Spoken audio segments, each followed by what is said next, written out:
Hey everybody, Resident Loser Jeremy here. I remember when I was first starting out that you could see all these mix tutorials online. You could see how to do certain things with certain tracks. My frustration was, let me hear your raw tracks. Let me hear what you do before you ever start mixing, because that's the thing that you feel like you can't get your head around. Like, yeah, you can see what these pros are doing with all of their tracks and what plugins they're using and how they're EQing certain things, but what do the sounds start like? And so I want to jump in. Not that I think I'm on par with any of those people out there. However, I can show you what my raw tracks start like before I jump into a mix. And I think that's important to see because you can kind of get a whole lot of information. How much of the mix am I baking in to the actual process?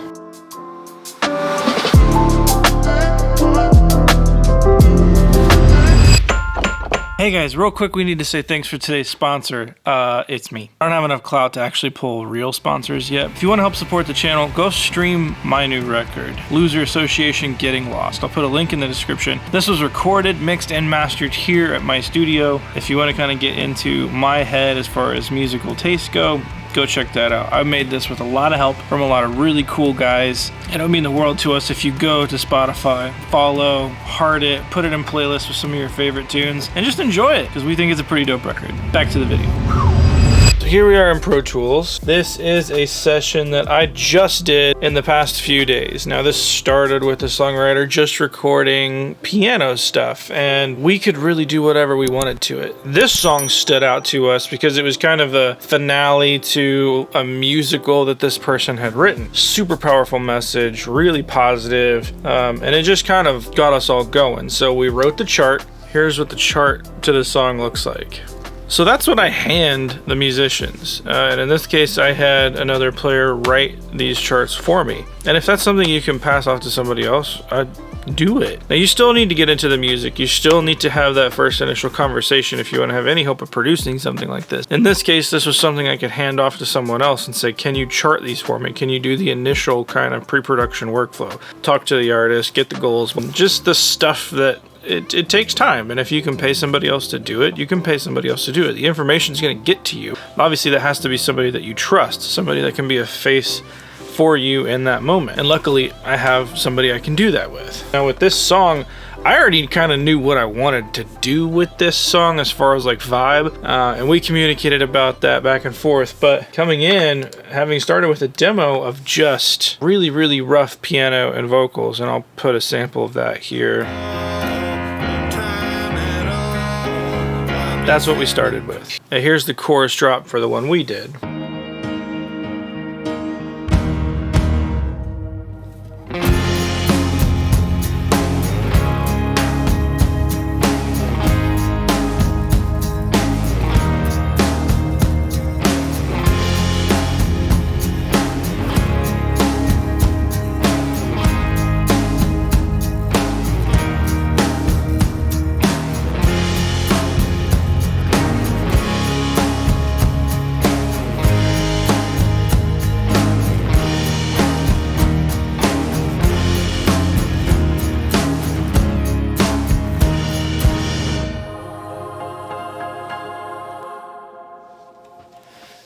And that's what we ended the day with. You can see over here in the plugins, I really don't have much going on. So I had a track of callouts that we didn't end up using for this section. That's just something that yells verse, chorus, verse, chorus. Then the talkbacks, my talkback, band talkback 1, band talkback 2. Those are things that don't really get recorded. Sometimes they do if we still need to keep the cues, just so the band can hear each other. Then we get into the drums. As you can see, there's a little EQ that I have inactive at the moment. Let's see what I was doing. So dip right at like 250, pretty common, which was a beta 91 on the inside.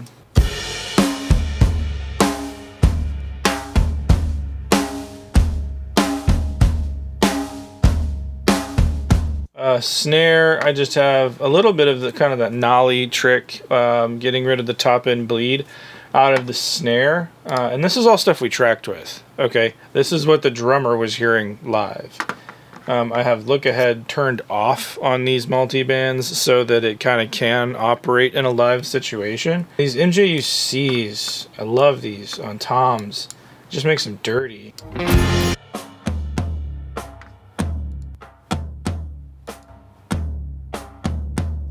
Coolest compressor, and I think it's free. Klanghelm. They make Klanghelm. I'm probably pronouncing that wrong. I apologize. I like Klanghelm plugins. They seem to fix problems for me, and these compressors are amazing. I'm doing the same thing to kind of some room mics here.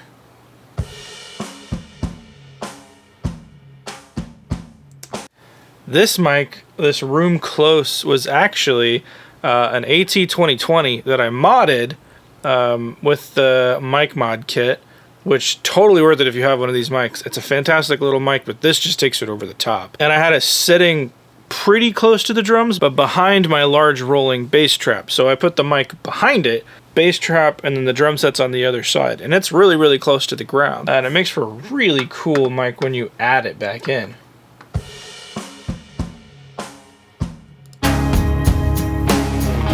If I crank the makeup gain, you can really hear what it does.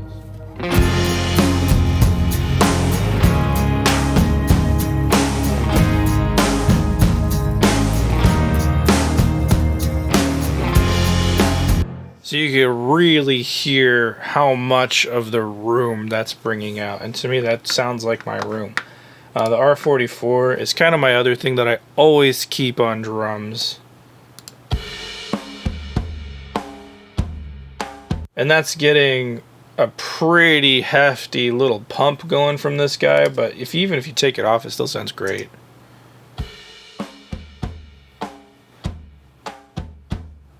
Now, if you're wondering why I have so many trim plugins on, they're not really doing anything. It's because when you're running Pro Tools HD, it has to see a DSP plugin of some kind first before you can start stacking other plugins. So that's why trim's just the easiest thing to toss on there. I just love that little pump that it gives it.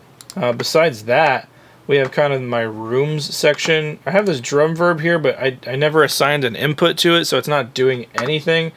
Rooms, this was kind of interesting. I have a drum room that I will bus my drums to. So you can see the drum room send here, and that's really just happening on the shells and a little bit of the overheads. I pulled it back. Oh, no, I didn't. I left it wide open on the overheads. There you go. I normally have a few reverbs that I pick from on my template, and I'll just make inactive the one that I'm not using at that time. This one, for some reason, they're both active, and they're both at 100%. So I probably wouldn't have done that on purpose, but I really like the way it sounds. So it's making this crazy roomy noise, and then I'm hitting it with Billy Decker, just kind of saturating it. And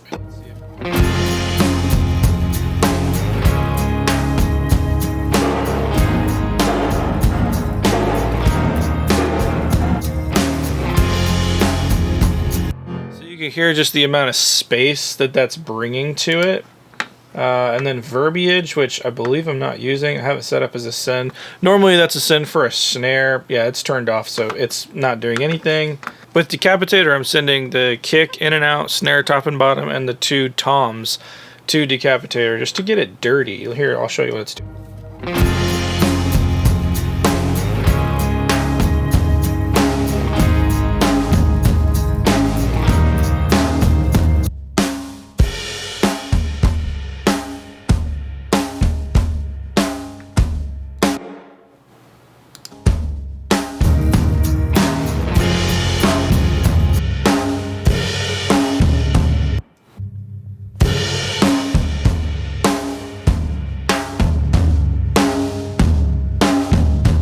So if I exaggerate it, you can really hear what it's doing here, but it's really just kind of adding nasty grit to everything. I have it set to Trident. I think that's the Trident setting. A little dark, a little bit of a low cut, and I just have it set to Punish with a little bit of drive, thump on. And if you turn it up, you can hear what it's adding.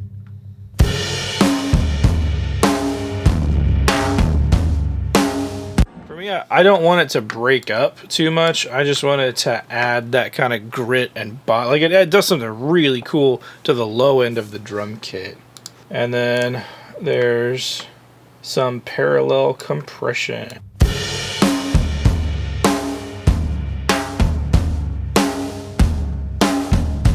And this is just exaggerating a really, really compressed drum sound.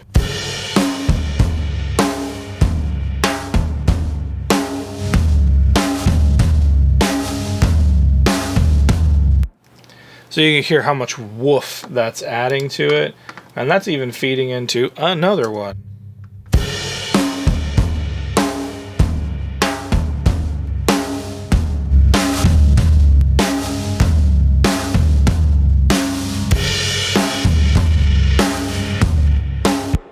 For something like this, I'm stacking these two as it's kind of holding on to the back end of that sustain of the drum and just kind of filling all that space. Because if I totally get rid of this,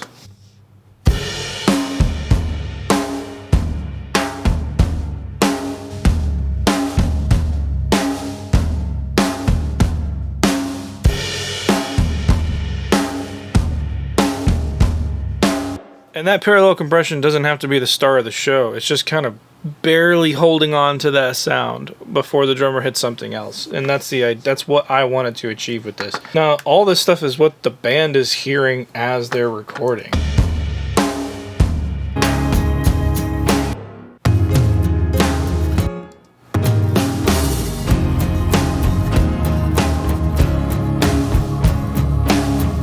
We want to take everything piece by piece. You've heard what the drums sound like on their own.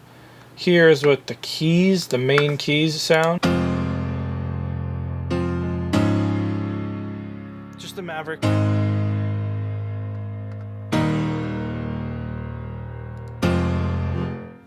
Guitars, nothing really special going on. Just set up 257s.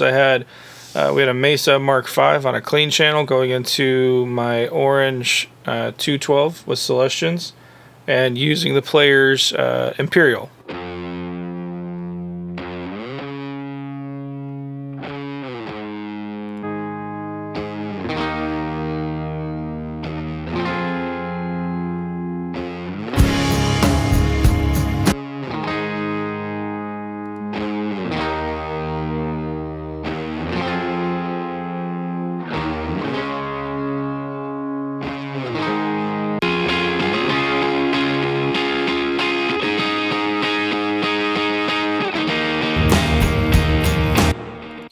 As far as acoustic, just had an open mic set up at the piano station, and whoever was wanting to play it could walk up and play. Because beauty of this session, I had players that could play everything. Very Martin sounding guitar. It was a Tanglewood guitar that we just kind of wanted for some texture. So I'm not worried about getting a whole lot of stuff. I just want a constant texture to kind of glue things together.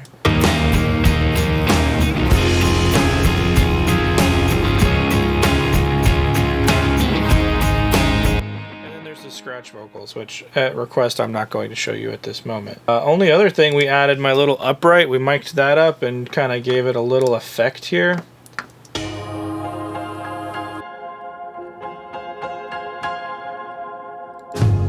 Just for transition purposes in between certain sections, as it would go in front of a drop.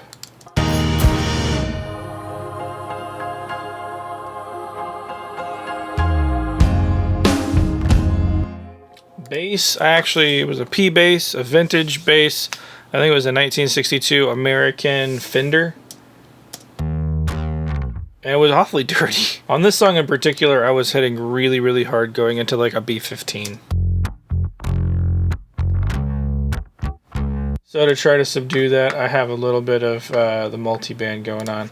But with this one, I don't stack much while I'm recording. But if I were going to treat this like a mix, this is basically what I would do. A little bit of EQ to pull that top end out. Lo-fi, just adding something so you can hear it on your phone. A little bit of multi-band just to control the low end here. Bring out a little bit of that mid to kind of marry with the guitars. R-bass to hold down the low end. And then MV2, which is the mother of all bass compressors to me. Or bass limiters. And then, of course, we've got Ethereal Guitar, just kind of the extras that kind of fill out the thing. The Ethereal Guitar is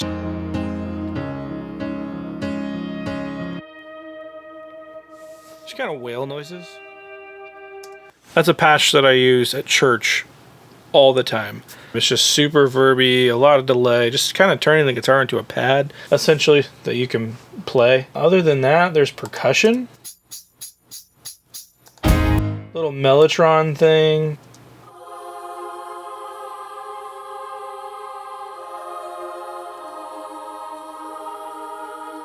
That's going through Revibe, which is the stock default that comes up just at roughly 50%. A guitar solo, and that's it. This is what they were hearing as they recorded it. So yeah, there's plugins on it, but this is raw. This is what I would call raw. I haven't mixed this yet.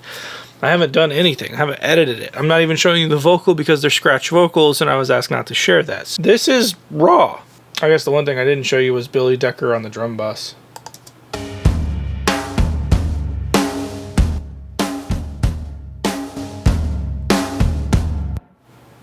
I just adore that plugin. And that's it.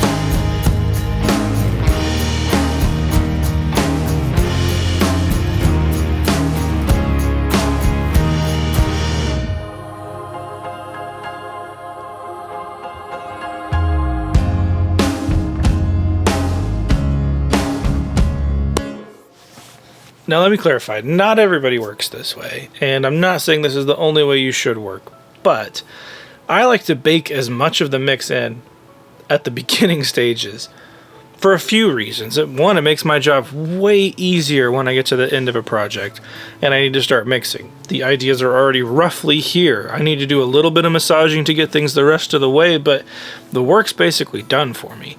If nothing else, there's clear signs of where to go. I've baked that into this, to the sound. Now, if I had left this as clean and ambiguous and not compressed in certain spaces, I think I would lose focus on this. Doing as many songs as I'm doing and working with as many artists as I'm working with, it's definitely easy to lose focus after a certain time. The artist probably won't come in to finish vocals on this in a few weeks, maybe, and then after that it could be even a little longer before we're on to the mixing stage. So I have to sit with this for a while. I have to not lose focus for a long time, and really the only way I found to do that is to bake as much of the mix into the tracking process as possible. The other side of this is giving the musicians basically like a mix ready sound that they're hearing while they're recording. Just makes for way more inspired players. If we can go for a certain drum sound and I can get that drum sound as they're recording it, like some crazy lo-fi thing or some loop thing or some weird reverb thing, and they can play into it and react to it in the moment, it just makes for such a more organic performance when it comes to all of this. And not leaning so much on the post-production side has helped me make better choices quicker and do better mixes in the end, because I'm making decisions while I'm inspired, not after. Yeah, mix tips are important, and learning how to do this is always super important, but there's definitely something to your raw tracks. There's definitely something to getting the best sound possible while you're recording to make your job easier. There is no real fix it in the mix. That's a silly, I hate that expression. But that should never be the goal. We shouldn't box ourselves into a place where we have to fix things in the mix. That's where you should be mixing. You shouldn't be fixing. Everything should be done for you when this is done. And the mixing is just kind of the icing on the cake. And the mastering is the cherry on top of that.